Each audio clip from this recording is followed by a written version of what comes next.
And it's time for your Smart Money Monday. Figuring out how to pay for college, not easy for anyone. So we want to help students and parents figure it out by understanding their options to pay for education. We brought in Taylor Kirihara from Bank of Hawaii. Good to see you, Taylor. Hi, Grace. Happy to be here. All right, so let's talk about it. Let's say I'm a parent. My kid just got into college. I'm so proud, but I just don't have enough savings to cover the tuition, the housing, and the books. So what do I do? Yeah, so first things first, right? Assist your child in submitting what's called the Free Application for Federal Student Aid, or the FAFSA form. Information you provide determines the eligibility for financial aid, which include things like student loans. All right, so what kind of student loans does the government offer? Yeah, so there are a few types, including something called a direct subsidized loan. This type of loan is available for eligible college students who demonstrate their financial need for it. All right, so you're talking about a subsidized loan here. What are the benefits of this? Yeah, so if you're eligible for it, the main thing is that your child won't incur any interest on the loan while enrolled in college. The government also won't charge interest on the loan for up to 6 months after your child leaves school.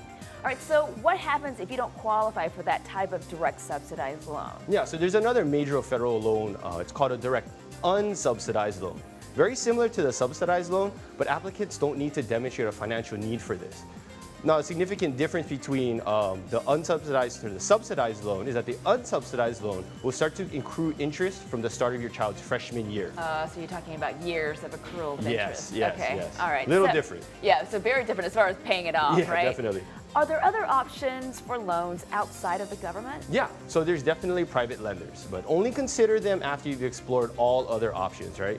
Private loans usually require more detailed applications, more complicated terms, and they're generally more expensive with higher and variable interest rates. All right, so this makes sense, but let's talk about the worst case scenario.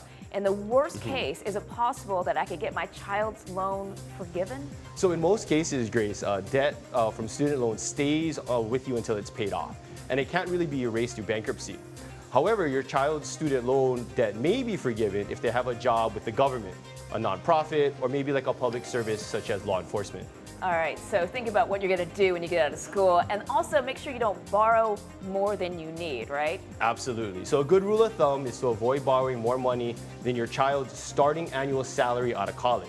So you should probably have them research what their potential careers are beforehand. All right, so you got to really look ahead. Definitely. All right, so some good advice. Thank you, Taylor. Thank you, Grace. All right, and that's been your Smart Money Monday.